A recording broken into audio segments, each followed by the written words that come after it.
ದೈವಿಕ ಆಲೋಚನೆಗಳು ನನ್ನಲ್ಲಿ. ನಾನು 1 ಕೊರಿಂಥ 2:16 ಘೋಷಿಸುತ್ತೇನೆ. ನಾವಾದರೂ ಕ್ರಿಸ್ತನ ಮನಸ್ಸನ್ನು ಹೊಂದಿದವರಾಗಿದ್ದೇವೆ. ಇಂದು ಕ್ರಿಸ್ತನ ದೈವಿಕ ಆಲೋಚನೆಗಳು ಹೇರಳವಾಗಿ ನನ್ನಲ್ಲಿ ನೆಲೆಗೊಂಡಿದೆ ಎಂದು ನಾನು ಘೋಷಿಸುತ್ತೇನೆ.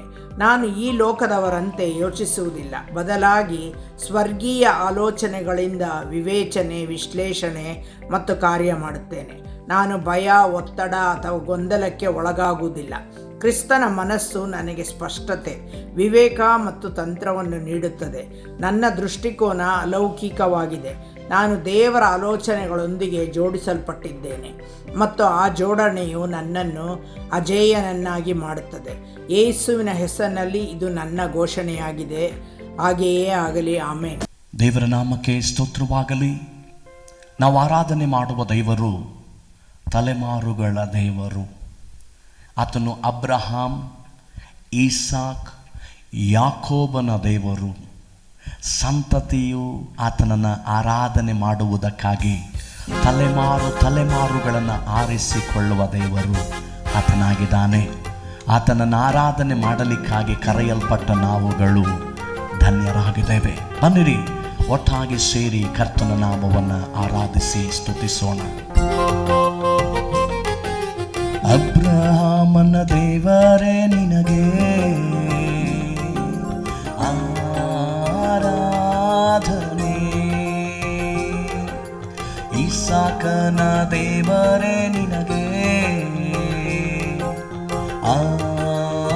ಆರಾಧನೆ, ಅಬ್ರಹಾಮನ ದೇವರೇ ನಿನಗೆ ಆರಾಧನೆ, ಇಸಾಕನ ದೇವರೇ ನಿನಗೆ ಆರಾಧನೆ, ಯಾಕೋಬಿನ ದೇವರೇ ನಿನಗೆ, ಯಾಕೋಬಿನ ದೇವರೇ ನಿನಗೆ ಆರಾಧನೆ, ಆರಾಧನೆ,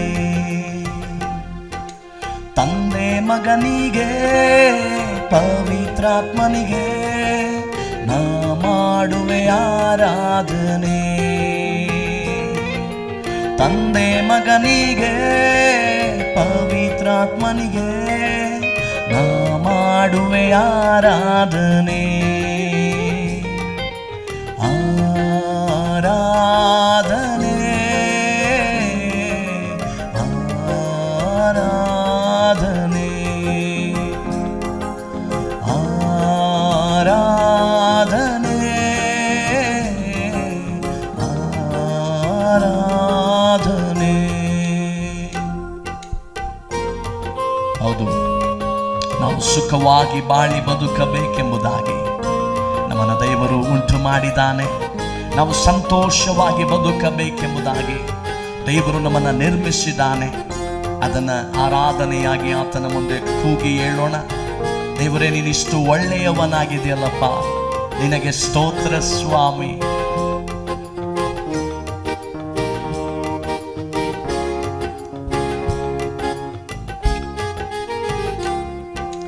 ನಾನು ಸುಖವಾಗಿ ಬಾಳಬೇಕೆಂದು ನನ್ನನ್ನು ಸೃಷ್ಟಿ ಮಾಡಿದೆ. ನಾನು ನಿನ್ನ ಸ್ತುತಿಸಬೇಕೆಂದು ಹೆಸರಿಡಿದು ನನ್ನ ಕರೆದೆ. ನಾನು ಸುಖವಾಗಿ ಬಾಳಬೇಕೆಂದು ನನ್ನನ್ನು ಸೃಷ್ಟಿ ಮಾಡಿದೆ. ನಾನು ನಿನ್ನ ಸ್ತುತಿಸಬೇಕೆಂದು ಹೆಸರಿಡಿದು ನೀ ಕರೆದೆ.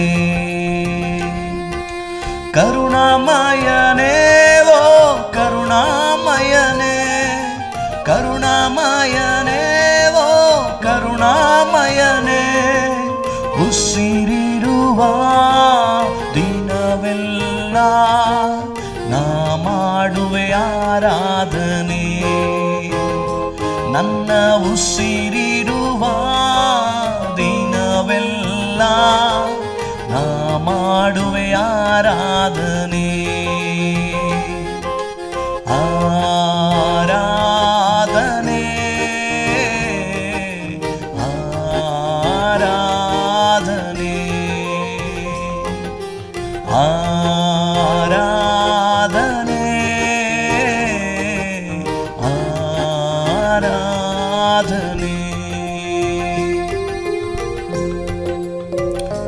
ನಮ್ಮ ಹೃದಯದ ಆಲೋಚನೆ, ನಮ್ಮ ನೆನಪೆಲ್ಲ ಆತನೇ ಆಗಿರುವ ಕಾರಣ ಆತನನ್ನು ವರ್ಣಿಸುವುದು, ಆತನ ನಾಮವನ್ನು ಘನಪಡಿಸುವುದು ಅದು ನಮಗೆ ಭಾಗ್ಯದಾಯಕ, ಅದು ನಮಗೆ ಆನಂದ.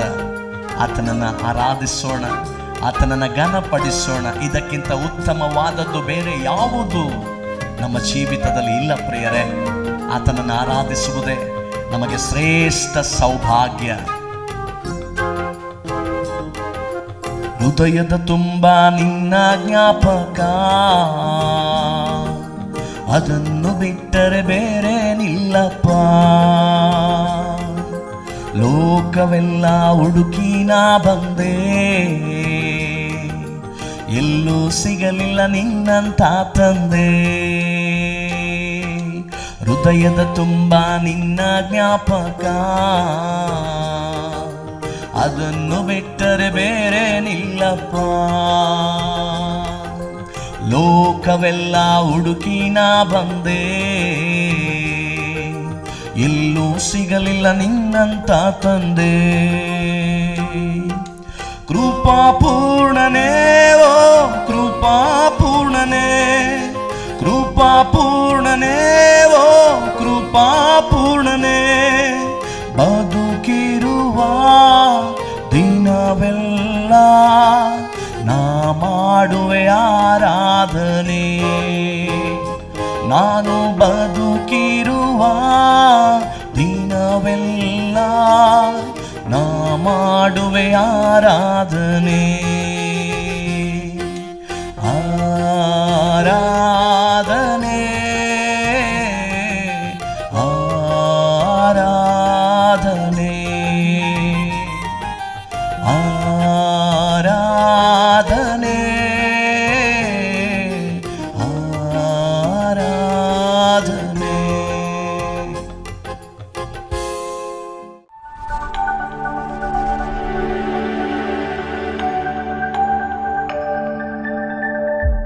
Praise the Lord. ಕರ್ತನಿಗೆ ಸ್ತೋತ್ರ. What a joy to come to your home with the word of God. ದೇವರ ವಾಕ್ಯದೊಡನೆ ನಿಮ್ಮ ಮನೆಗಳಿಗೆ ಬರುವುದು ಎಷ್ಟು ಸಂತೋಷ. Jesus loves each one of you. ಯೇಸು ಕ್ರಿಸ್ತನು ನಿಮ್ಮ ಪ್ರತಿಯೊಬ್ಬರನ್ನು ಪ್ರೀತಿಸುತ್ತಾನೆ. And he longs to see that we are always looking to him for all that whatever we need in our lives. ಮತ್ತು ನಮ್ಮ ಜೀವನದಲ್ಲಿ ನಮಗೆ ಏನೇ ಬೇಕಾದರೂ ಸಹ ಪ್ರತಿಯೊಂದು ಕಾರ್ಯಕ್ಕಾಗಿ ನಾವು ಆತನನ್ನು ಅವಲಂಬಿಸಬೇಕು ಎಂದು ಆತನು ಎದುರು ನೋಡುತ್ತಾನೆ. He is a God who will always bless us in every walk of our lives. ಮತ್ತು ನಮ್ಮ ಜೀವನದ ಪ್ರತಿಯೊಂದು ಹಾದಿಯಲ್ಲಿಯೂ ಸಹ ಆತನು ನಮ್ಮನ್ನು ಆಶೀರ್ವದಿಸುವ ದೇವನು. Deuteronomy 28:3 that you will be blessed in the city and blessed in the country. ಧರ್ಮೋಪದೇಶ ಕಾಂಡ 28:3 ಈ ರೀತಿಯಾಗಿ ಹೇಳುತ್ತದೆ, ದೇವರು ನಿಮ್ಮನ್ನು ನೀಡಿರುವಂತಹ ನಗರ ಮತ್ತು ದೇಶದಲ್ಲಿ ನಿಮ್ಮನ್ನು ಆಶೀರ್ವದಿಸುತ್ತಾನೆ. You will be blessed when you come in and blessed when you go out. ಮತ್ತು ನೀವು ಒಳಗಡೆ ಬರುವಾಗಲೂ ಹೊರಗಡೆ ಹೋಗುವಾಗಲೂ ಸಹ ಆಶೀರ್ವಾದ ಹೊಂದಿರುತ್ತೀರಾ. He is a God of blessing and he wants to bless each one of you. ಮತ್ತು ಆತನು ನಮ್ಮನ್ನು ಆಶೀರ್ವದಿಸುವಂತಹ ದೇವರು ಮತ್ತು ನಾವು ಮಾಡುವಂತಹ ಎಲ್ಲಾ ಕೆಲಸದಲ್ಲಿಯೂ ಆಶೀರ್ವಾದ ಹೊಂದಬೇಕು ಎಂದು ನೋಡುವಂತಹ ದೇವರು. When you become a child of God, God has spoken so many promises as a blessing to us. As long as we hold on to his promises, we will see the greater blessing of God in our lives. ಮತ್ತು ನಾವು ದೇವರ ಮಕ್ಕಳಾಗಿ ಬದಲಾಗುವಾಗ ಆತನು ನಮಗೆ ಅನೇಕ ಆಶೀರ್ವಾದಗಳನ್ನು ಆತನ ವಾಗ್ದಾನಗಳ ಮುಖಾಂತರವಾಗಿ ನೀಡಿದ್ದಾನೆ ಮತ್ತು ನಾವು ಆ ವಾಗ್ದಾನಗಳನ್ನು ಹಿಡಿದುಕೊಳ್ಳುವಾಗ ನಾವು ಅದು ನಮ್ಮ ಜೀವನದಲ್ಲಿ ನೆರವೇರುವುದನ್ನು ನೋಡುತ್ತೇವೆ. He is a God who will always be with us till the end of our days as long as we hold on to his words. ಮತ್ತು ನಾವು ಆತನ ವಾಕ್ಯವನ್ನು ಹಿಡಿದುಕೊಳ್ಳುವಾಗ ನಮ್ಮ ಜೀವನದ ಕೊನೆಯ ದಿನದವರೆಗೂ ಆತನು ನಮ್ಮನ್ನು ನಡೆಸುವಂತಹ ದೇವರಾಗಿದ್ದಾನೆ. Deuteronomy 28:1-14 speaks about the blessing which God has declared for us as long as we are obedient to his voice and walk in his ways. ಧರ್ಮೋಪದೇಶ ಕಾಂಡ 28:1-14 ವಚನಗಳನ್ನು ನಾವು ನೋಡುವಾಗ ಅಲ್ಲಿ ನಾವು ದೇವರ ಒಂದು ವಾಕ್ಯಕ್ಕೆ ನಾವು ವಿಧೇಯರಾಗಿ ನಡೆಯುವುದಾದರೆ ಆತನು ನಮಗೆ ಯಾವ ರೀತಿಯಾದ ಆಶೀರ್ವಾದಗಳನ್ನು ಇಟ್ಟಿದ್ದಾನೆ ಎಂದು ನಾವು ಅದರಲ್ಲಿ ಓದಬಹುದು. Every day I hold on to this promise and I declare it, Lord, you have promised this promise to me in this book of Deuteronomy 28 to 1 to 14. I confess it and I release it to my situation, and I've seen a greater blessing in my life and in my family. ಮತ್ತು ನಾನು ಸಹ ಪ್ರತಿಯೊಂದು ದಿನವೂ ಈ ಒಂದು ವಚನಗಳನ್ನು ನಾನು ಅರಿಕೆ ಮಾಡುತ್ತೇನೆ. ನಾನು ಧರ್ಮೋಪದೇಶ ಕಾಂಡ 28 1-14 ವಚನವನ್ನು ನನ್ನ ಜೀವನದಲ್ಲಿ ಯಾವುದೇ ರೀತಿಯಾದ ಸನ್ನಿವೇಶಗಳು ಇದ್ದರೂ ಸಹ ನಾನು ದೇವರನ್ನು ನೋಡಿ ಹೇಳುತ್ತೇನೆ, ದೇವರೇ ನೀವು ಈ ವಚನಗಳನ್ನು ನೀಡಿದ್ದೀರಾ ಮತ್ತು ನಾನು ಅದನ್ನು ಅರಿಕೆ ಮಾಡುತ್ತೇನೆಂದು. ಮತ್ತು ನಾನು ಅರಿಕೆ ಮಾಡಿದಾಗ ಎಲ್ಲ ನನ್ನ ಕುಟುಂಬದಲ್ಲಿ, ನನ್ನ ಜೀವನದಲ್ಲಿ ಒಂದು ಬಿಡುಗಡೆ ಬರುವುದನ್ನು ನೋಡಿದ್ದೇನೆ. As long as you hold on to his promise, his word says in Deuteronomy 28:8 that he will send a blessing on our barns and everything whatever we put our hand, and the Lord will bless us in the land which is already given to us. ಧರ್ಮೋಪದೇಶ ಕಾಂಡ 28:8 ಈ ರೀತಿಯಾಗಿ ಹೇಳುತ್ತದೆ, ಆತನು ನಮ್ಮ ಕಣಜಗಳ ಮೇಲೆ ಆತನ ಆಶೀರ್ವಾದಗಳನ್ನು ಸುರಿಸುತ್ತಾನೆ ಮತ್ತು ನಾವು ಕೈ ಇಟ್ಟು ಹಾಕುವಂತ ಪ್ರತಿಯೊಂದು ಕೆಲಸವೂ ಸಹ ಅದು ಸಫಲತೆ ಹೊಂದುವ ಹಾಗೆ ಮಾಡುತ್ತಾನೆ ಎಂದು. He is a God who will always longs to see that his children are always blessed.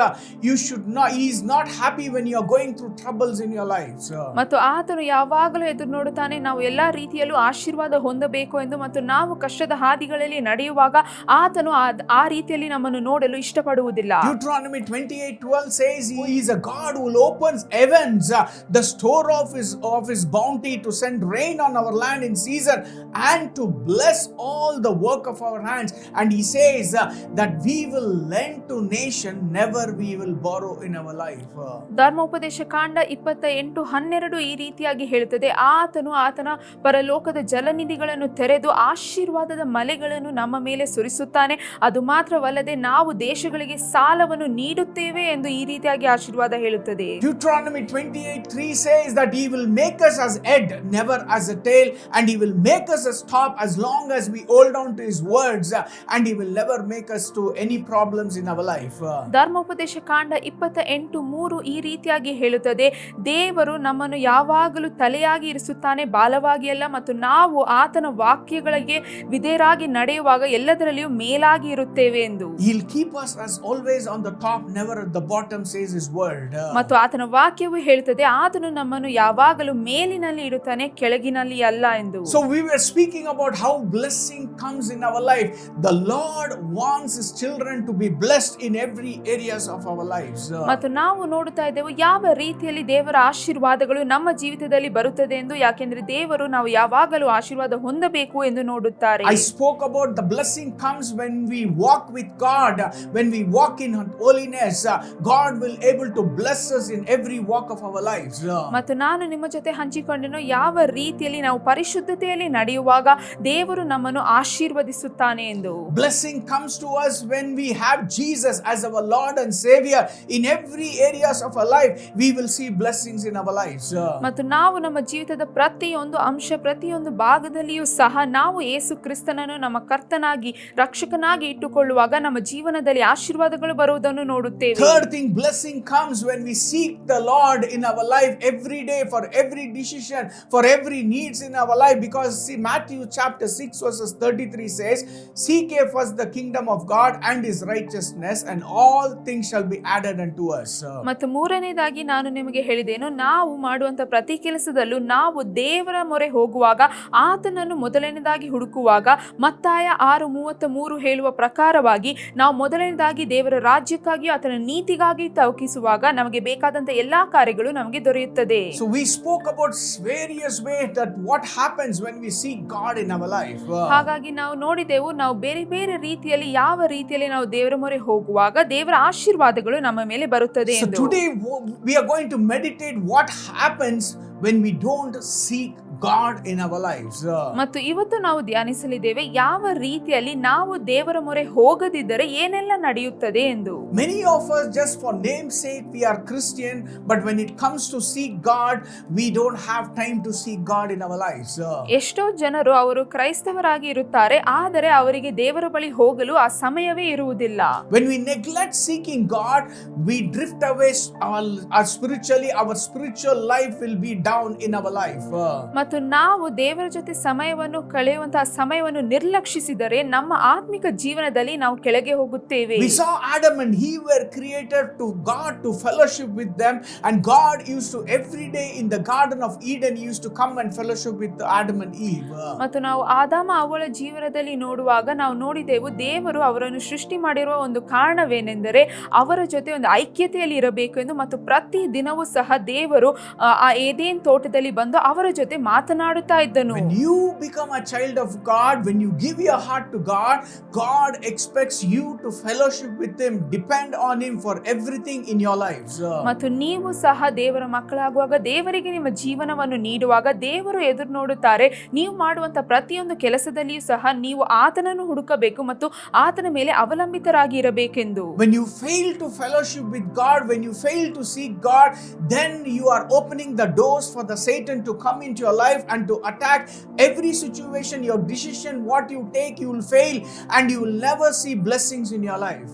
ಮತ್ತು ನೀವು ನಿಮ್ಮ ಜೀವಿತದಲ್ಲಿ ದೇವರ ಜೊತೆ ಒಂದು ಐಕ್ಯತೆಯನ್ನು ಮಾಡಿಕೊಳ್ಳದೆ ಇದ್ದರೆ ಮತ್ತು ದೇವರ ಮೊರೆ ಹೋಗಲು ನೀವು ಸೋತು ಹೋದರೆ ನಿಮ್ಮ ಜೀವಿತದಲ್ಲಿ ನೀವು ಸೈತಾನನಿಗೆ ಜಾಗವನ್ನು ನೀಡುತ್ತಾ ಇದ್ದೀರಾ ಮತ್ತು ನೀವು ತೆಗೆದುಕೊಳ್ಳುವಂತ ಪ್ರತಿಯೊಂದು ನಿರ್ಧಾರ ಮಾಡುವಂತ ಎಲ್ಲ ಕಾರ್ಯವೂ ಸಹ ಅದು ತಪ್ಪಾಗಿ ಮಾರಬಹುದು. As a child of God, you need to have that specific time and to that quality time to spend time in the presence of God, to look to God and to wait upon the Lord and to read his word and to communicate with God, so that your relationship with God will be stronger, so that no attack of the enemy will come against your life or your family. ಮತ್ತು ನೀವು ಸಹ ದೇವರ ಮಕ್ಕಳಾಗಿರುವ ಕಾರಣದಿಂದಾಗಿ ಪ್ರತಿ ದಿನವೂ ಸಹ ನೀವು ದೇವರ ಜೊತೆ ಕಳೆಯುವಂತ ಒಂದು ಸಮಯವಿರಬೇಕು ಮತ್ತು ಆ ಸಮಯದಲ್ಲಿ ನೀವು ದೇವರ ಜೊತೆ ಮಾತನಾಡಬೇಕು, ಆತನನ್ನು ಆರಾಧಿಸಬೇಕು, ಆತನ ವಾಕ್ಯದಲ್ಲಿ ಧ್ಯಾನಿಸಬೇಕು, ಪ್ರಾರ್ಥಿಸಬೇಕು. ಹೀಗೆ ನೀವು ದೇವರ ಜೊತೆ ನಿಮ್ಮ ಒಂದು ಸಂಬಂಧವನ್ನು ಗಟ್ಟಿಯಾಗಿ ನೀವು ಎಬ್ಬಿಸಿಕೊಳ್ಳುವಾಗ ಆಗ ಸೈತಾನ ಯಾವುದೇ ಕಾರ್ಯಗಳು ನಿಮ್ಮ ವಿರುದ್ಧವಾಗಿ ಬರಲು ಸಾಧ್ಯವಿಲ್ಲ. The more you have that stronger relationship, your faith in God will increase. ಮತ್ತು ನೀವು ದೇವರ ಜೊತೆಗೆ ಇನ್ನೂ ಒಂದು ಬಲವಾದಂತ ಸಂಬಂಧವನ್ನು ಕಟ್ಟಿಕೊಂಡರೆ ನಿಮ್ಮ ಒಂದು ವಿಶ್ವಾಸವು ಸಹ ಅದು ಹೆಚ್ಚಾಗುತ್ತದೆ. When you have that strong relationship with God, nothing can shake in your life, because you have the Lord himself with you and your faith in God will always be in increasing measures. ಮತ್ತು ನೀವು ಸಹ ನಿಮ್ಮ ಒಂದು ಸಂಬಂಧವನ್ನು ಬಲಪಡಿಸಿಕೊಳ್ಳುವಾಗ ದೇವರ ಜೊತೆ ನೀವು ನೋಡಬಹುದು, ನಿಮ್ಮನ್ನು ಯಾವುದೇ ಕಾರ್ಯವಾದರೂ ಸಹ ಅದು ಅಲುಗಾಡಿಸಲು ಸಾಧ್ಯವಿಲ್ಲ. ಯಾಕೆಂದರೆ ದೇವರೇ ನಿಮ್ಮ ಜೊತೆ ಇರುತ್ತಾರೆ ಮತ್ತು ನಿಮ್ಮ ವಿಶ್ವಾಸವು ಸಹ ಅದು ಹೆಚ್ಚಾಗಿ ಇರುತ್ತದೆ. If you see in the Bible, the disciples were always with Jesus wherever he went. ಮತ್ತು ನೀವು ಸತ್ಯವೇದದಲ್ಲಿ ಓದುವುದಾದರೆ ಯೇಸುವಿನ ಶಿಷ್ಯರು ಯೇಸು ಎಲ್ಲೇ ಹೋದರೂ ಅವರ ಜೊತೆ ಹೋದರು. So they saw all the miracles what Jesus was doing and what was happening every day. They were seeing in their own eyes the miracles of Lord Jesus Christ. ಮತ್ತು ಪ್ರತಿ ದಿನವೂ ಸಹ ಅವರು ಕಣ್ಣಾರೆ ನೋಡುತ್ತಾ ಇದ್ದರು ಯಾವ ರೀತಿಯಲ್ಲಿ ಯೇಸು ಕ್ರಿಸ್ತನು ಅದ್ಭುತಗಳನ್ನು ಮಾಡುತ್ತಾ ಇದ್ದನು ಎಂದು. They saw Jesus opening the deaf ears, opening the blind eyes, raising the dead, casting out the demon. They saw so many miracles in their eyes and they believed that Jesus was the Son of the living God. ಮತ್ತು ಅವರು ನೋಡುತ್ತಾ ಇದ್ದರು ಯಾವ ರೀತಿಯಲ್ಲಿ ಯೇಸು ಕ್ರಿಸ್ತನು ಕುರುಡರ ಕಣ್ಣುಗಳನ್ನು ತೆಗೆಯುತ್ತಾ ಇದ್ದನು, ಅದು ಮಾತ್ರ ಅಲ್ಲದೆ ಕಿವುಡರು ಕೇಳಿಸಿಕೊಳ್ಳುತ್ತಾ ಇದ್ದರು, ಸತ್ತವರು ಏಳುತ್ತಾ ಇದ್ದರು ಮತ್ತು ದೆವ್ವಗಳನ್ನು ಓಡಿಸುತ್ತಾ ಇದ್ದನು. ಎಲ್ಲಾ ಕಾರ್ಯಗಳನ್ನು ಅವರು ನೋಡಿ ಯೇಸು ಕ್ರಿಸ್ತನೇ ನಿಜವಾದಂತ ರಕ್ಷಕನು ಎಂದು ನಂಬಿದರು. So every day as usual, one day Jesus finished his meeting and he told his disciples to be in the boat, and as usually he went to the mountains to pray. ಹೀಗೆ ಒಂದು ದಿನ ನಡೆಯುತ್ತಾ ಇರುವಾಗ ಯೇಸು ಕ್ರಿಸ್ತನು ಸಂಜೆಯ ಸಮಯದಲ್ಲಿ ಆ ಶಿಷ್ಯರಿಗೆ ನೀವು ದೋಣಿಯ ಮುಖಾಂತರವಾಗಿ ಹೋಗಿರಿ ಮತ್ತು ನಾನು ಹೋಗಿ ಬೆಟ್ಟಗಳಲ್ಲಿ ಪ್ರಾರ್ಥಿಸುತ್ತೇನೆ ಎಂದು ಹೋದನು. So Jesus went to pray and to seek God. After he came back from prayer, he saw the disciples who were in the boat. Because of the wind, the boat had drifted away and was in the middle of the lake. ಮತ್ತು ಯೇಸು ಕ್ರಿಸ್ತನು ಆತನ ಪ್ರಾರ್ಥನೆಯ ಸಮಯವನ್ನು ಮುಗಿಸಿ ಬಂದ ನಂತರ ನೋಡುತ್ತಾನೆ, ಆಗ ಶಿಷ್ಯರು ಆ ಸಮುದ್ರದ ಮಧ್ಯದಲ್ಲಿ ಇದ್ದರು ಮತ್ತು ಗಾಳಿ ಬೀಸುತ್ತಾ ಇದ್ದ ಕಾರಣದಿಂದಾಗಿ ಆ ದೋಣಿಯು ಅವರ ಹಿತದಲ್ಲಿ ಇರಲಿಲ್ಲ. So Jesus stood on the shore of the lake and he shouted at the disciples for them to come and to pick him up into the boat. ಆಗ ಯೇಸು ಕ್ರಿಸ್ತನು ಆ ಒಂದು ಸಮುದ್ರದ ದಂಡೆಯಲ್ಲಿ ನಿಂತುಕೊಂಡು ಶಿಷ್ಯರಿಗಾಗಿ ಕೂಗಿದನು, ಕೂಗಿ ಹೇಳುತ್ತಾ ಇದ್ದನು, ನೀವು ಬಂದು ನನ್ನನ್ನು ಕರೆದುಕೊಂಡು ಹೋಗಿರಿ ಎಂದು. But the disciples never heard Jesus shouting because they were all fast asleep. ಆದರೆ ಇಲ್ಲಿ ನಾವು ನೋಡುವುದಾದ್ರೆ ಶಿಷ್ಯರೆಲ್ಲರೂ ಮಲಗಿದ್ದ ಕಾರಣದಿಂದಾಗಿ ಯೇಸು ಎಷ್ಟೇ ಕೂಗಿಕೊಂಡರೂ ಸಹ ಅವರಿಗೆ ಅದು ಕೇಳಿಸುತ್ತಾ ಇರಲಿಲ್ಲ. And the Bible says Jesus waited and he started walking on the water. ಮತ್ತು ಇಲ್ಲಿ ಸತ್ಯವೇದವು ಹೇಳುತ್ತದೆ, ಯೇಸು ಕ್ರಿಸ್ತನು ಅವನು ಸ್ವಲ್ಪ ಸಮಯದ ನಂತರ ಆತನು ಆ ನೀರಿನ ಮೇಲೆ ನಡೆಯಲು He ಪ್ರಾರಂಭಿಸಿದನು. started walking on the water and was going to the boat where the disciples were in the middle of the lake. ಮತ್ತು ಆ ಒಂದು ಸಮುದ್ರದ ಮಧ್ಯದಲ್ಲಿ ಆ ಶಿಷ್ಯರು ಇದ್ದರು ಮತ್ತು ಯೇಸು ಕ್ರಿಸ್ತನು ಆ ಸಮುದ್ರದ ನೀರಿನ ಮೇಲೆ ನಡೆದುಕೊಂಡು ಆ ದೋಣಿಯ ಹತ್ತಿರ ಹೋದನು. Now listen very carefully. One of the disciples or some of the disciples, they opened their eyes and saw Jesus walking on the water towards their boat. ಆ ಸಮಯದಲ್ಲಿ ಕೆಲವು ಶಿಷ್ಯರು ಅವರು ಕಣ್ಣುಗಳನ್ನು ತೆರೆದು ನೋಡಿದಾಗ ಯೇಸು ಕ್ರಿಸ್ತನು ನೀರಿನ ಮೇಲೆ ನಡೆದುಕೊಂಡು ಬರುತ್ತಾ ಇರುವುದನ್ನು ಅವರು ನೋಡಿದರು. So they knew Jesus. They had a strong relationship with Jesus. They had faith in Jesus. They saw all the miracles of Jesus, but they failed to recognize Jesus because of their unbelief. ಮತ್ತು ಇಲ್ಲಿ ನಾವು ನೋಡಬಹುದು, ಶಿಷ್ಯರಿಗೆ ಯೇಸು ಕ್ರಿಸ್ತನು ಚೆನ್ನಾಗಿಯೇ ತಿಳಿದಿದ್ದನು, ಒಳ್ಳೆಯ ಸಂಬಂಧವನ್ನು ಇಟ್ಟುಕೊಂಡಿದ್ದರು ಮತ್ತು ಎಲ್ಲಾ ರೀತಿಯಲ್ಲಿಯೂ ಸಹ ಅವರು ಯೇಸು ಕ್ರಿಸ್ತನನ್ನು ನೋಡಿದರು. ಆದರೆ ಈಗ ಅವರು ಯೇಸುವನ್ನು ನೋಡುವಾಗ ಅವರಿಗೆ ಆ ವಿಶ್ವಾಸ ಇಲ್ಲದ ಕಾರಣದಿಂದಾಗಿ ಅದು ಯೇಸು ಎಂದು ಅವರಿಗೆ ಗುರುತಿಸಲು ಸಾಧ್ಯವಾಗಲಿಲ್ಲ. So when Jesus was walking on the water, they saw that they thought it was a ghost. They started trembling with fear and started shouting for their lives. ಹಾಗಾಗಿ ಈಗ ಯೇಸು ಕ್ರಿಸ್ತನು ನೀರಿನ ಮೇಲೆ ನಡೆದುಕೊಂಡು ಬರುವುದನ್ನು ಅವರು ನೋಡಿದಾಗ ಅವರಿಗೆ ಯಾವುದೋ ಒಂದು ದೆವ್ವವು ಬರುತ್ತಾ ಇದೆ ಎಂದು ಅಂದುಕೊಂಡು ಅವರು ಭಯದಿಂದ ಕೂಗಲು ಆರಂಭಿಸಿದರು. The disciples were outwardly they believed Jesus, but inwardly they didn't have that strong faith to know that it was Jesus who was walking on the water.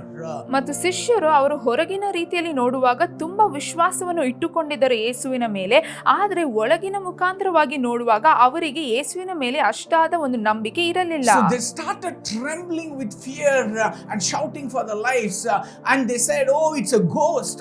Imagine the situation what Jesus would have gone through, because the disciples who were there with Jesus couldn't recognize him and they were saying that he was a ghost. ಮತ್ತು ಈಗ ನಾವು ನೋಡಬಹುದಾಗಿದೆ, ಅದೇ ಶಿಷ್ಯರು ಭಯದಿಂದ ಕೂಗಿಕೊಳ್ಳುತ್ತಾ ಇದ್ದಾರೆ ಮತ್ತು ಅವರ ಪ್ರಾಣಕ್ಕಾಗಿ ಅವರು ಕೂಗುತ್ತಾ ಇದ್ದಾರೆ ಮತ್ತು ಅವರಿಗೆ ಯೇಸುವನ್ನು ಕಂಡುಹಿಡಿಯಲು ಸಾಧ್ಯವಾಗುತ್ತಾ ಇಲ್ಲ. And the Bible says Jesus started shouting to them and said, it is me, Jesus. But still they did not believe. But Peter stood up and said, Jesus, if you are the real Jesus, tell me that even I should walk on the water. ಮತ್ತು ಈಗ ಅವರೆಲ್ಲರೂ ಕೂಗಿಕೊಳ್ಳುತ್ತಾ ಇರುವಾಗ ಯೇಸು ಕ್ರಿಸ್ತನು ಅವರಿಗೆ ಹೇಳುತ್ತಾ ಇದ್ದಾರೆ, ನೀವು ಭಯಪಡಬೇಡಿರಿ, ಇದು ನಾನು ಎಂದು. ಆದರೆ ಅವರು ನಂಬುತ್ತಾ ಇರಲಿಲ್ಲ.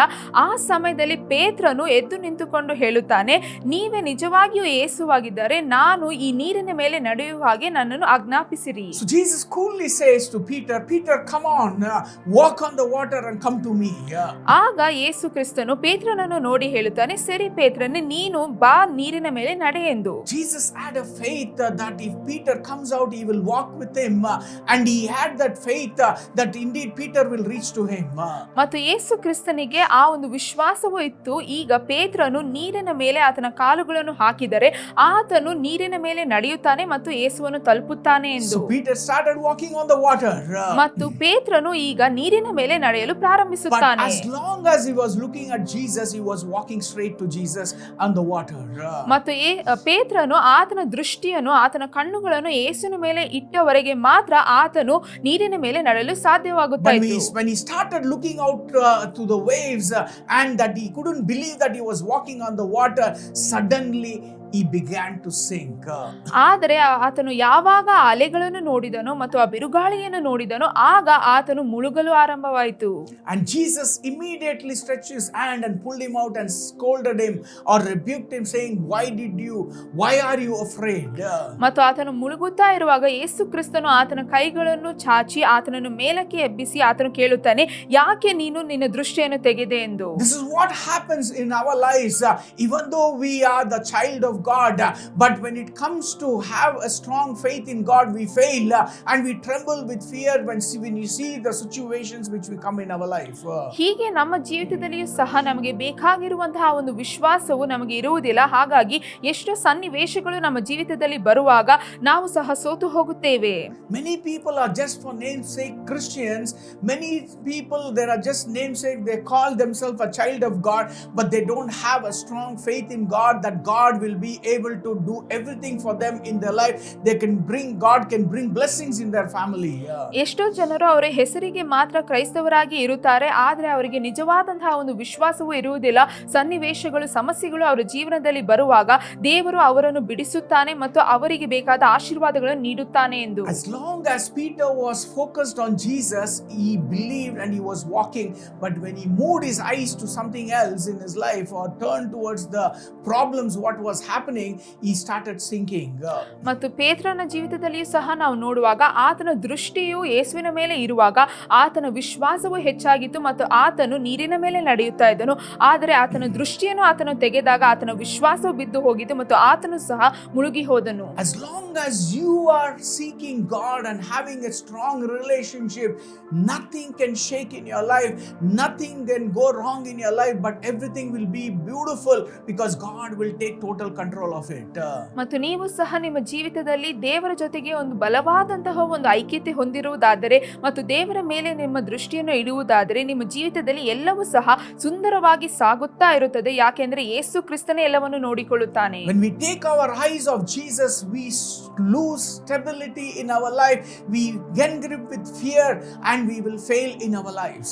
ನಮ್ಮ ಜೀವಿತದಲ್ಲಿ ನಮ್ಮ ದೃಷ್ಟಿಯನ್ನು ನಾವು ಯೇಸುವಿನಿಂದ ತೆಗೆದು ಹಾಕಿದರೆ ನಮ್ಮ ಜೀವಿತದಲ್ಲಿ ಇರುವಂತಹ ಸ್ಥಿರತೆಯನ್ನು ನಾವು ಕಳೆದುಕೊಳ್ಳುತ್ತೇವೆ ಮತ್ತು ನಮ್ಮ ಜೀವಿತದಲ್ಲಿ ನಾವು ಸಹ ಮುಳುಗುವುದನ್ನು ನೋಡುತ್ತೇವೆ. When you have a strong focus on Christ and when you walk with God, you will never face any problems in your life. ಆದರೆ ನೀವು ಬಲವಾಗಿ ದೇವರ ಜೊತೆ ಒಂದು ಸಂಬಂಧವನ್ನು ಹೊಂದಿಕೊಂಡಿದ್ದರೆ ಮತ್ತು ಎಲ್ಲಾ ಸನ್ನಿವೇಶಗಳಲ್ಲಿಯೂ ಸಹ ನೀವು ದೇವರ ಜೊತೆ ನಡೆದರೆ ಯಾವುದೇ ರೀತಿಯಾದ ಕಾರ್ಯಗಳು ಬಂದರೂ ನೀವು ಮುಳುಗುವುದಿಲ್ಲ. Stay focused on Christ, not on your problems. ಮತ್ತು ಯಾವಾಗಲೂ ನಿಮ್ಮ ದೃಷ್ಟಿಯನ್ನು ದೇವರ ಮೇಲೆ ಇಟ್ಟುಕೊಳ್ಳಿರಿ, ನಿಮ್ಮ ಸಮಸ್ಯೆಗಳ ಮೇಲೆ ಅಲ್ಲ. Return quickly to God when you drift. Guard your heart from every kind of distraction which tries to make you to lose your stability towards God. ಮತ್ತು ಯಾವುದೇ ರೀತಿಯಾದಂತಹ ಅಡೆತಡೆಗಳು ಬಂದರೂ ಸಹ ನಿಮ್ಮ ಹೃದಯವನ್ನು ಅದರಿಂದ ಕಾಪಾಡಿಕೊಳ್ಳಿರಿ ಮತ್ತು ಬೇಗನೆ ದೇವರ ಕಡೆಗೆ ಓಡಿ ಬನ್ನಿರಿ. Seeking God is not just a burden, it is a blessing. It is a key to peace in chaos, provision in need, strength in weaknesses, and direction in every confusion you go through in your lives. ಮತ್ತು ನೀವು ದೇವರನ್ನು ಹುಡುಕುವಾಗ ಅದು ನಿಮ್ಮ ಜೀವಿತದಲ್ಲಿ ಒಂದು ಭಾರವಲ್ಲ, ಆದರೆ ಅದು ಒಂದು ಆಶೀರ್ವಾದವಾಗಿ ಇರುತ್ತದೆ. ಯಾವುದೇ ರೀತಿಯಾದಂತಹ ಕಲಹಗಳು ಇದ್ದರೂ ಸಹ ಅದು ಸಮಾಧಾನವಾಗಿ ಬರುತ್ತದೆ. ಯಾವುದೇ ರೀತಿಯಾದ ಸಮಸ್ಯೆಗಳು, ತೊಂದರೆಗಳು ಇದ್ದರೂ ಸಹ ಅದೆಲ್ಲವನ್ನು ಬದಲಾಯಿಸುತ್ತದೆ. Seek ye first the kingdom of God and his righteousness, and all things shall be added unto you, and you will see the blessings of God in your life and in your family. ದೇವರ ರಾಜ್ಯಕ್ಕಾಗಿಯೂ ನೀತಿಗಾಗಿಯೂ ನೀವು ಮೊದಲು ತವಕ ಪಡಿರಿ, ಆಗ ನಿಮಗೆ ಬೇಕಾದ ಎಲ್ಲಾ ಕಾರ್ಯಗಳನ್ನು ದೇವರು ನಿಮ್ಮ ಮತ್ತು ನಿಮ್ಮ ಕುಟುಂಬದ ಜೀವಿತದಲ್ಲಿ ನೀಡುವುದನ್ನು ನೋಡುತ್ತೀರಾ. When you don't seek God, it is easy for Satan to attack in your life. ನೀವು ದೇವರ ಮೊರೆ ಹೋಗದಿದ್ದರೆ ಸೈತಾನನು ಬಂದು ನಿಮ್ಮ ಮೇಲೆ ದಾಳಿ ಮಾಡಲು ಸುಲಭವಾಗಿ ಇರುತ್ತದೆ. When you don't seek God, you will see failures in your life. ಮತ್ತು ನೀವು ದೇವರ ಮೊರೆ ಹೋಗದಿದ್ದರೆ ನೀವು ನಿಮ್ಮ ಜೀವಿತದಲ್ಲಿ ಸೋಲುಗಳನ್ನು ನೋಡುತ್ತೀರಾ. But when you seek God, everything is aligned and you will be blessed in your country and blessed in your city. ಆದರೆ ನೀವು ದೇವರ ಮೊರೆ ಹೋಗುವುದಾದರೆ ನಿಮ್ಮ ಜೀವಿತದಲ್ಲಿ ನಡೆಯುವಂತಹ ಎಲ್ಲಾ ಕಾರ್ಯವೂ ಸಹ ಅದು ದೇವರ ಯೋಜನೆ ಪ್ರಕಾರವಾಗಿ ಇರುತ್ತದೆ ಮತ್ತು ನಿಮ್ಮ ನಗರ ಮತ್ತು ದೇಶದಲ್ಲಿ ಆಶೀರ್ವಾದ ಹೊಂದಿರುತ್ತೀರಾ. God bless you. ದೇವರು ನಿಮ್ಮನ್ನು ಆಶೀರ್ವದಿಸಲಿ. Jesus Christ is our Lord. ಯೇಸು ಕ್ರಿಸ್ತನೇ ನಮ್ಮ ಕರ್ತನು. Today let's pray that even though if you are going through a situation or you are going through problems in your life, check your life whether you are seeking God, whether you are having that quality time with God and depending on God in your life. ಈಗ ನಾವು ಪ್ರಾರ್ಥಿಸೋಣ. ಆದ್ರೆ ನೀವು ನಿಮ್ಮ ಜೀವಿತವನ್ನು ಪರೀಕ್ಷಿಸಿ ನೋಡಿರಿ. ನಿಮ್ಮ ಜೀವಿತದಲ್ಲಿ ಯಾವುದೇ ರೀತಿಯಾದ ಸನ್ನಿವೇಶ, ಸಮಸ್ಯೆಗಳ ಮಧ್ಯದಲ್ಲಿ ನೀವು ಹಾದು ಹೋಗುತ್ತಾ ಇದ್ದರೂ ನೀವು ದೇವರ ಮೊರೆ ಹೋಗಿದ್ದೀರಾ, ಆತನನ್ನು ನೀವು ಅವಲಂಬಿತವಾಗಿದ್ದೀರಾ ಎಂದು. Repent and turn towards God and say, God, I have failed to seek you, but today I make a decision that I will seek you all the days of my life. ಮತ್ತು ಈಗ ನೀವು ಆತನ ಬಳಿ ಬಂದು ಕ್ಷಮಾಪಣೆಯನ್ನು ಕೇಳಿರಿ ಮತ್ತು ಹೇಳಿರಿ, ದೇವರೇ, ನಾನು ಎಷ್ಟೋ ಸಲ ನಿಮ್ಮ ಮೊರೆ ಹೋಗಲು ಸೋತು ಹೋಗಿದ್ದೇನೆ, ಆದ್ರೆ ಈಗ ನಾನು ಒಂದು ನಿರ್ಧಾರವನ್ನು ತೆಗೆದುಕೊಳ್ಳುತ್ತಾ ಇದ್ದೇನೆ ಎಂದು. Let's pray right now. ಈಗ ನಾವು ಪ್ರಾರ್ಥಿಸೋಣ. Father, we thank you, Lord, for your grace and mercy that today we have heard, of God, that when we seek you, Lord, for all the days of our life, you will neither leave us nor forsake us. ತಂದೆ, ನಿಮ್ಮ ಒಂದು ಕರುಣೆ ಮತ್ತು ಕೃಪೆಗಾಗಿ ನಿಮಗೆ ವಂದನೆಗಳು. ಮತ್ತು ಇವತ್ತು ನಾವು ಕೇಳಿದ ರೀತಿಯಲ್ಲಿಯೇ ಸಹ ನಾವು ನಿಮ್ಮ ಮೊರೆ ಬರುವಾಗ ನೀವು ಎಂದಿಗೂ ಸಹ ನಮ್ಮನ್ನು ಬಿಟ್ಟು ಹೋಗುವುದಿಲ್ಲ. I make my decision today, from today onwards I will seek you and you are the Lord of my life. life. ಮತ್ತು ಇವತ್ತಿನಿಂದ ನಾನು ಒಂದು ನಿರ್ಧಾರವನ್ನು ತೆಗೆದುಕೊಳ್ಳುತ್ತಾ ಇದ್ದೇನೆ. ನಾನು ಯಾವಾಗಲೂ ನಿಮ್ಮ ಮೊರೆ ಹೋಗುತ್ತಾ ಬರಲಿದ್ದೇನೆ ಮತ್ತು ನೀವೇ ನನ್ನ ಜೀವನದ ಕರ್ತನಾಗಿ ಇದ್ದೀರಾ. Jesus, come into my life ಯೇಸುವೆ, ನನ್ನ ಜೀವನದ ಒಳಗೆ ಬನ್ನಿರಿ. as my Lord and Savior. ನನ್ನ ಕರ್ತನಾಗಿ, ನನ್ನ ರಕ್ಷಕನಾಗಿ. I will follow you all the days of my life. ನಾನು ನನ್ನ ಜೀವನದ ಪ್ರತಿದಿನವೂ ಸಹ ನಿಮ್ಮನ್ನು ಹಿಂಬಾಲಿಸುತ್ತೇನೆ. In Jesus' name. ಯೇಸುವಿನ ನಾಮದಲ್ಲಿ. Amen. Amen.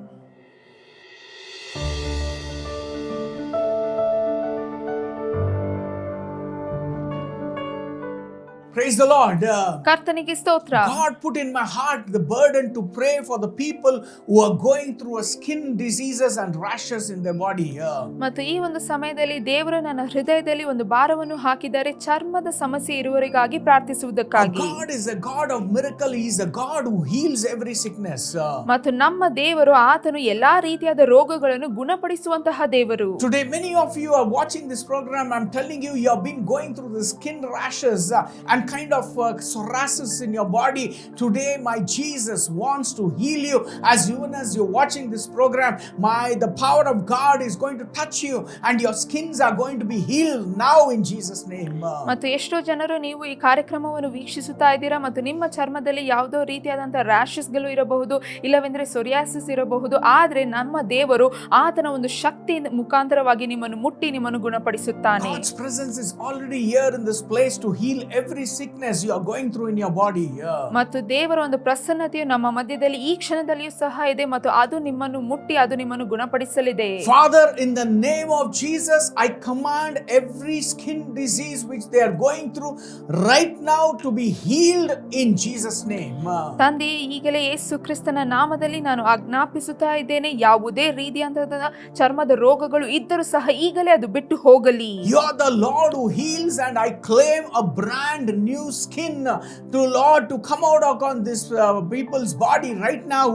Whatever the skin rashes, whatever the skin problem they are going through, by the wounds of Lord Jesus Christ of Nazareth, I command them to be healed now in Jesus name. ಮತ್ತು ಯೇಸುವೆ, ಈಗಲೇ ನಿಮ್ಮ ನಾಮದಲ್ಲಿ ನಾವು ಪ್ರಾರ್ಥಿಸುತ್ತಾ ಇದ್ದೇವೆ, ಆಜ್ಞಾಪಿಸುತ್ತಾ ಇದ್ದೇವೆ, ಅವರ ಚರ್ಮದಲ್ಲಿ ಯಾವುದೇ ರೀತಿಯಾದಂತಹ ರೋಗಗಳು ಇದ್ದರೂ ಸಹ ಈಗಲೇ ನಿಮ್ಮ ಬಾಸುಂಡೆಗಳಿಂದ ನೀವು ಅದನ್ನು ಗುಣಪಡಿಸಿರಿ ಮತ್ತು ಅವರಿಗೆ ಹೊಸ ಚರ್ಮವನ್ನು ನೀಡಿರಿ. There's somebody who is watching this program, you have a total problem on your scalp, kind of wound has been created. God is healing your wounds right now through this television program. I'm telling you, you will see a brand new skin for the glory of God in Jesus name. ಮತ್ತು ಈ ಕಾರ್ಯಕ್ರಮವನ್ನು ಒಬ್ಬರು ವೀಕ್ಷಿಸುತ್ತಾ ಇದ್ದೀರಾ ಮತ್ತು ನಿಮ್ಮ ಒಂದು ತಲೆಯ ಭಾಗದಲ್ಲಿ ಇರುವಂತಹ ಚರ್ಮದಲ್ಲಿ ಯಾವುದೋ ರೀತಿಯಾದಂತಹ ಒಂದು ಇನ್ಫೆಕ್ಷನ್ ಇದೆ, ಆದ್ರೆ ನೀವು ಈ ಕಾರ್ಯಕ್ರಮವನ್ನು ವೀಕ್ಷಿಸುತ್ತಾ ಇರುವಾಗ ದೇವರು ನಿಮ್ಮನ್ನು ಗುಣಪಡಿಸುತ್ತಾ ಇದ್ದಾರೆ. I see somebody is going through rashes on the necks right now. God is healing your skin allergy problem in the name of Jesus. Let every skin allergy be healed, and I claim a brand new skin to be restored in Jesus name. ಮತ್ತು ಇನ್ನೊಬ್ಬರು ಇದ್ದೀರಾ, ನಿಮ್ಮ ಒಂದು ಕತ್ತಿನ ಭಾಗದಲ್ಲಿ ನಿಮಗೆ ರ್ಯಾಷಸ್ಗಳು ಇದೆ, ಹಾಗಾಗಿ ಈಗ ದೇವರು ನಿಮ್ಮನ್ನು ಗುಣಪಡಿಸುತ್ತಾ ಇದ್ದಾರೆ. ನಿಮಗೆ ಯಾವುದೇ ರೀತಿಯಾದಂತಹ ಸ್ಕಿನ್ ಇನ್ಫೆಕ್ಷನ್ಗಳು ಇದ್ದರೂ ಸಹ ಎಲ್ಲವನ್ನು ದೇವರು ಈಗಲೇ ತೆಗೆದು ಹಾಕುತ್ತಾ ಇದ್ದಾರೆ. Jesus Christ heals you now. ಯೇಸು ಕ್ರಿಸ್ತನು ಈ ಒಂದು ಸಮಯದಲ್ಲಿ ನಿಮ್ಮನ್ನು ಗುಣಪಡಿಸುತ್ತಾ ಇದ್ದಾರೆ. In Jesus mighty name. ಯೇಸುವಿನ ನಾಮದಲ್ಲಿ. All those people who went through the skin problem, I wanted to examine your skin after 2-3 days. If you are being healed instantly through this television program as Jesus Christ has healed you, I want you to call onto the numbers what you see on the screen and call us so that we will pray and we will be joyful to hear what Jesus has done in your life. ಮತ್ತು ಈ ಸಮಯದಲ್ಲಿ ಯಾರೆಲ್ಲ ಈ ಪ್ರಾರ್ಥನೆಯಲ್ಲಿ ಭಾಗವಹಿಸಿದಿರೋ ನೀವು ಸಹ 2-3 ದಿನ ಕಳೆದ ನಂತರ ನಿಮ್ಮ ಒಂದು ಚರ್ಮವನ್ನು ಪರೀಕ್ಷಿಸಿ ನೋಡಿರಿ ಮತ್ತು ಈ ಒಂದು ಪ್ರಾರ್ಥನೆ ಮುಖಾಂತರವಾಗಿ ನೀವು ನಿಮ್ಮ ಸ್ವಸ್ಥತೆಯನ್ನು ಹೊಂದಿಕೊಂಡಿದ್ದಾರೆ ಸ್ಕ್ರೀನ್ ನ ಮೇಲೆ ಕಾಣಿಸುವಂತಹ ನಂಬರ್ಗೆ ನೀವು ಕರೆ ಮಾಡಿ ತಿಳಿಸಿರಿ. ನಾವು ಇನ್ನೂ ಹೆಚ್ಚಾಗಿ ನಿಮಗಾಗಿ ಪ್ರಾರ್ಥಿಸುತ್ತೇವೆ ಮತ್ತು ನಿಮ್ಮ ಸಾಕ್ಷಿಯಿಂದ ನಾವು ಸಹ ಸಂತೋಷ ಪಡುತ್ತೇವೆ. In Jesus name we pray. ಯೇಸುವಿನ ನಾಮದಲ್ಲಿ ಪ್ರಾರ್ಥಿಸುತ್ತಾ ಇದ್ದೇವೆ. ಆಮೆನ್. God bless you. ದೇವರು ನಿಮ್ಮನ್ನು ಆಶೀರ್ವದಿಸಲಿ. Amen.